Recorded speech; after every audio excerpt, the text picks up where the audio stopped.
आपका एजेंडा इस वक्त की जो अपोजिशन है या इस वक्त जो पाकिस्तान तहरीक इंसाफ है, जैसे आपने पॉलिटिकल विक्टिमाइजेशन की बात की, तो इसका मतलब आप अगर आप सदर बनते हैं तो आप इमरान खान का साथ देंगे, उसको उसकी जो विक्टिमाइजेशन हो रही है, आप जो उसको जेल में रखा जा रहा है उसको आप विक्टिमाइजेशन समझेंगे। आपके मुल्क में 26वीं आनी तरमीम आई है जिससे जजेस के मामलात में तब्दीलियां आई हैं, आप उसको अपोज करेंगे। ट्रांसफर ऑफ जजेस के मामले को अपोज करेंगे। जो इसके अलावा मिलिट्री ट्रायल्स का मामला है, आप इन सारी चीज़ों को अपोज करेंगे।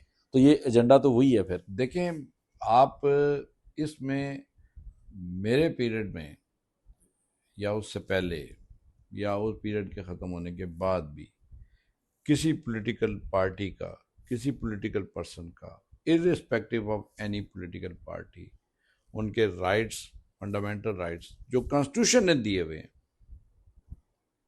इर्रिस्पेक्टिव ऑफ मेरी my personal affiliation, irrespective of my liking और डिसलाइकिंग, इंशाल्लाह हम उसके लिए विद इन दैट फ्रेमवर्क वो स्ट्रगल करेंगे, उसके लिए वॉइस ज़रूर करेंगे।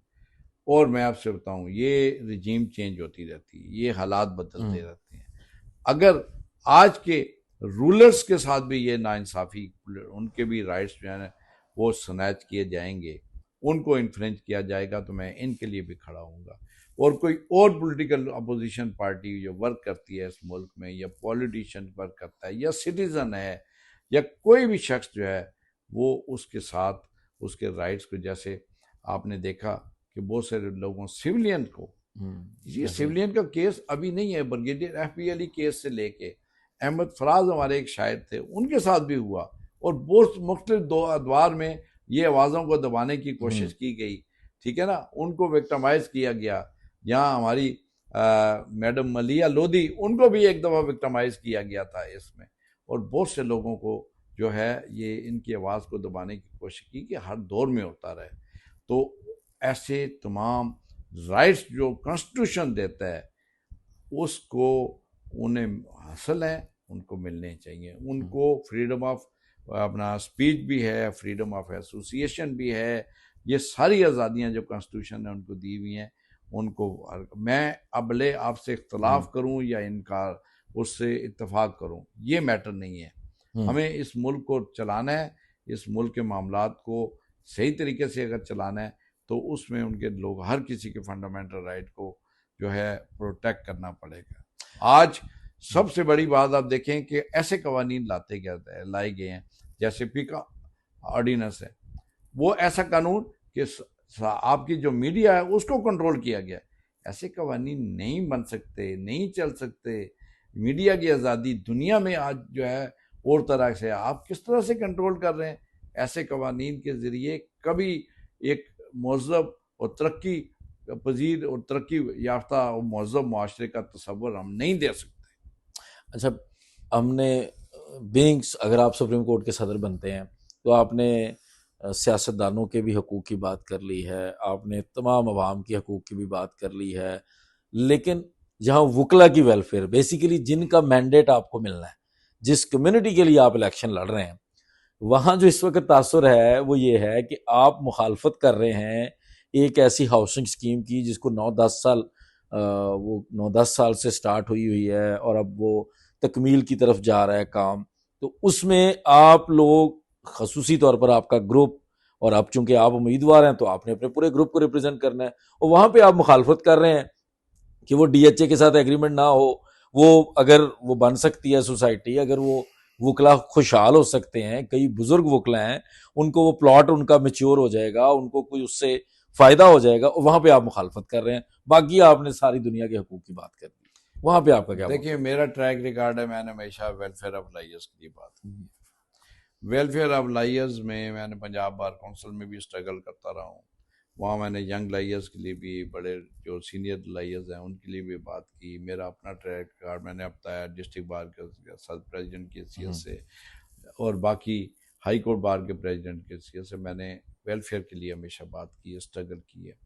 जहाँ मैंने कॉन्स्टिट्यूशन की बात करता हूँ, वहाँ मैं वेलफेयर के पे बड़ा, मैं वर्कर आदमी हूँ, काम करने वाला आदमी हूँ। और मैं आपसे अर्ज़ करूँ कि जहाँ तक आपने प्रोजेक्ट की बात की, हाउसिंग के प्रोजेक्ट, ये 9 साल हो गए हैं इसको इलेक्शन के लिए एक्सप्लॉइट किया जाता है। इलेक्शन से पहले एक मंसूबा दिया जाता है और इलेक्शन के अगले दिन जो है वो सारा ख़त्म कर दिया जाता है लोगों को वोट लेने के लिए। अब हमारे तकरीबन 4200 के लगभग मेंबर्स हैं, जिनमें से 2200 लोग जो हैं मेंबर्स, उनके पास वो प्लाट्स हैं। बाकी जो मेंबर्स हैं उनके लिए क्या मंसूबा है? इंशाल्लाह अल्लाह ने मौका दिया तो मैं आपसे अर्ज़ करूं कि जहां मैं इस मंसूबे को मुकम्मल करूंगा और इस मंसूबे को अल्लाह ने चाहा तो 1 साल के अंदर अपने टेनोर के अंदर रेडी टू बिल्ड मैं इंशाल्लाह करूंगा। मैं आपसे अर्ज़ करूं, मैं DHA के साथ जो एग्रीमेंट है उसका हामी हूं मैं उसका मुखालफ नहीं, हामी हूं मैं। और वो जो MOU साइन हुआ है उस MOU में टर्म एंड कंडीशन बहुत बेहतर होनी चाहिए। उसमें तो 90 डेज का था, कब्जे लेके इन्होंने देने थे, टाइटल करके क्लियर करके देना था। अब अगर DHA के साथ माहिदा, मैं खुद DHA का रेजिडेंट हूँ, मैं जानता हूँ इस वक्त इर्रिस्पेक्टिव ऑफ दिस डिबेट कि DHA जो है ना उसको ये हाउसिंग का काम करना चाहिए नहीं करना चाहिए, लेकिन मैं समझता हूँ इस वक्त हाउसिंग का एक बड़ा ब्रांड जो है मुल्क के अंदर वो DHA है, जिसमें लोग अपनी इन्वेस्टमेंट को भी बेहतर समझते हैं और वहाँ रहना भी पसंद करते हैं, वहाँ फैसिलिटीज़ भी ज़्यादा होती हैं। ये एग्रीमेंट ज़रूर होना चाहिए, लेकिन ये ऐसी टर्म एंड कंडीशन पर होनी चाहिए कि जिसमें हम सब कुछ उनको ना दें और सब कुछ, हमारी कमर्शियल एरियाज बहुत सारे हैं, हमारी कम्युनिटीज़ हैं, हमारे अपने प्राइवेट अपार्टमेंट्स की एक स्कीम थी, वो सारी की सारी उनको प्रोटेक्ट होना चाहिए। और मैं अहमद शेर आपसे अर्ज़ करूं कि ये जो वेलफेयर का काम है इसमें 2 एस्पेक्ट मेरे सामने हैं हाउसिंग के लिहाज से। एक तो ये है कि नए आने वाले जो वकला हैं, जो नए मेंबर बन रहे हैं या आइंदा बन सकते हैं, उनके लिए एक अपार्टमेंट्स का एक बहुत शानदार मंसूबा था। वो हमारी एक प्राइवेट लैंड है, उस पर बनने चाहिए, कॉस्ट टू कॉस्ट बनने चाहिए और उन्हें मिलनी चाहिए, नए मेंबर्स को बननी चाहिए, ताकि वो कंपनसेट हो, उनकी भी अपना वेलफेयर का कोई तरीका और सलीका कोई बन सके, कोई रास्ता बन सके। दूसरी ये है कि हमें अपने रिसोर्सेज पैदा करने हैं, रिसोर्सेज ऐसे पैदा करने हैं कि जो हॉस्टल से रिसोर्सेज हैं, बाकी रिसोर्सेज हैं। मेरे सामने बड़ा मंसूबा ये है, दिल से मैं कह रहा हूँ और दिल से मैं अपना अपना दर्द बयान करना चाहता हूँ। हमारे जो लायर्स हैं, जिनके अपने अलहदा से रिसोर्सेज इस वकालत के अलावा नहीं है, उनका बढ़ापा बड़ी कसम पुरसी का है।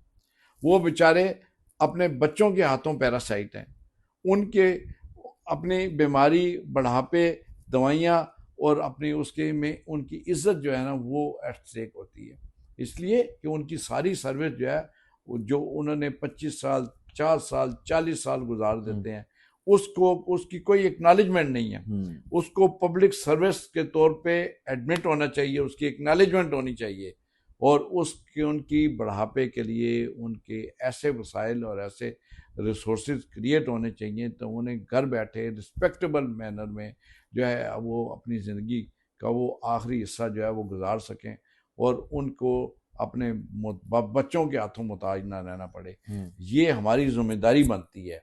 हम जितने रिसोर्सेज हैं उन रिसोर्सेज में मेरे नज़दीक टॉप प्रायोरिटी जो है हमारे सीनियर लायर्स हैं, उनके लिए मैं कुछ करना चाहता हूँ और उनके बढ़ापे के लिए कोई एक मंसूबा मैं इंशाल्लाह आप लोगों की, अपने दोस्त जो सीनियर दोस्त हैं उनके साथ मिल के कोई ऐसा मंसूबा बनाऊंगा और बनाना चाहता हूँ। उसको मैं फाइनलाइज तो अभी कोई इसलिए नहीं कहना चाहता हूँ कि अभी मेरी कंसल्टेशन का प्रोसेस होगा, उसमें मैं सब लोगों से रहनुमाई मशावरत लेके अल्टीमेटली मेरी डेस्टिनेशन है कि मैं एक अपने सीनियर लायर्स के लिए उनका बढ़ापा जो है उसमें जो है एक इज्जत और एक ऑनर जो है लाना चाहता हूँ। सर, इसको अब कंक्लूड करते हैं और मैं चाहूँगा कि आप मुख्तसरन जो आप पैगाम देना चाहते हैं ऑनरेबल मेंबरान जो हमारे हैं सुप्रीम कोर्ट बार एसोसिएशन के, और ख़ासकर चूँकि आपने जो सीनियर लोग हैं उनके लिए तो आपने अपनी ख्वाहिश का इजहार किया कि उनके लिए काम करना चाहते हैं। अब बहुत नए लोग आने वाले दिनों में मज़ीद नए इनरोल होंगे, बहुत सारे लोग अब आ रहे हैं सुप्रीम कोर्ट बार एसोसिएशन में और यंग लॉट आ रही है, उनके लिए भी, दोनों के लिए आप जो पैगाम देना चाहते हैं? देखिए जी, पहली बात ये है कि जो सुप्रीम कोर्ट बार एसोसिएशन का रोल है ना वो इस मुल्क में बहुत प्रोमिनेंट रोल है और मैं बिलीव करता हूँ कि सुप्रीम कोर्ट बार एसोसिएशन को जो है किसी पॉलिटिकल पार्टी का ब्रीफ होल्ड नहीं करना। इसका जो ब्रीफ है वो ये है कि irrespective of any political affiliation हमने फंडामेंटल राइट्स के लिए काम करना है, कॉन्स्टिट्यूशन के दिए हुए फंडामेंटल राइट्स के लिए काम करना है, और कॉन्स्टिट्यूशन का जो बेसिक स्ट्रक्चर है उसके अगेंस्ट जो भी कॉन्स्टिट्यूशनल अमेंडमेंट्स हुई हैं उनको हम ख़त्म कराने की कोशिश करेंगे, और कोशिश ये करेंगे कि जुडिशरी इंडिपेंडेंट काम करे। और जुडिशरी तभी इंडिपेंडेंट काम करेगी जब बार इंडिपेंडेंट होगी, और बार को गवर्नमेंट्स के ज़ेरे असर काम नहीं करना, बार को इंडिपेंडेंटली काम करना है। और लायर्स का जो शऊर है उनसे इंशाल्लाह मैं पूरी तरह से उम्मीद रखता हूँ कि लायर्स के शऊर और कॉन्शियस की बुनियाद पर ये गवर्नमेंट जो है से इंडिपेंडेंट, किसी पॉलिटिकल पार्टी से इंडिपेंडेंट ये लोग अपनी बार एसोसिएशन के ऑफिस बेयर्स को अपना इलेक्ट करेंगे। और हम बिलीव करते हैं कि जहां अपने मुल्क के लिए काम करेंगे वहाँ मैं वेलफेयर ऑफ अपना मेंबर्स के लिए भी काम करूँगा, कम्युनिटी के लिए भी काम करूँगा, और जो मुझसे बन पड़ेगा इंशाल्लाह मैं आने वाले यंग लायर जो मेंबर्स हैं उनको उनका ये एहसास महरूमी कि काश हम पहले बन जाते तो हमें भी कोई जो है प्लाट की शक्ल में कॉम्पनसेशन हो जाती। हालांकि वो भी कोई बहुत बड़ी कॉम्पनसेशन नहीं है, वो जो प्लाट है बड़ी एक मरलों से गुजरे हैं। और मैं डीएचए के साथ एग्रीमेंट का भी हामी हूँ, मैं इस बात का भी हामी हूँ कि इनके लिए वेलफेयर का काम मंसूबे बनने चाहिए, इनको एक प्रोफेशनल एटमॉस्फेयर मिलना चाहिए, एक एकेडमिक एटमॉस्फेयर मिलना चाहिए। यहाँ के जो लोगों के केसेस हैं उनकी फिक्सेशन जो है वो इन टाइम होनी चाहिए। लोग सज़ाएं भुगत जाते हैं और उसके बाद फैसले होते हैं। लोगों के जो अपना नीचे की डिग्रियां जिसको इम्प्यून किया होता है वो एग्जीक्यूट हो जाते हैं और केसेस नहीं लगते। ये सारे प्रोफेशनल जो अपना केसेस के जो इश्यूज हैं इनको भी इंशाल्लाह एड्रेस कराने की पूरी कोशिश करूँगा और फोर्सफुली कोशिश करूँगा। बहुत शुक्रिया सर। अब तौफीक आसिफ साहब Thank you. हमारे साथ थे जो सदर सुप्रीम कोर्ट बार एसोसिएशन के उम्मीदवार हैं और उन्होंने अपने ख्यालात का इजहार किया। इजाज़त दीजिए, बहुत शुक्रिया। अस्सलाम वालेकुम।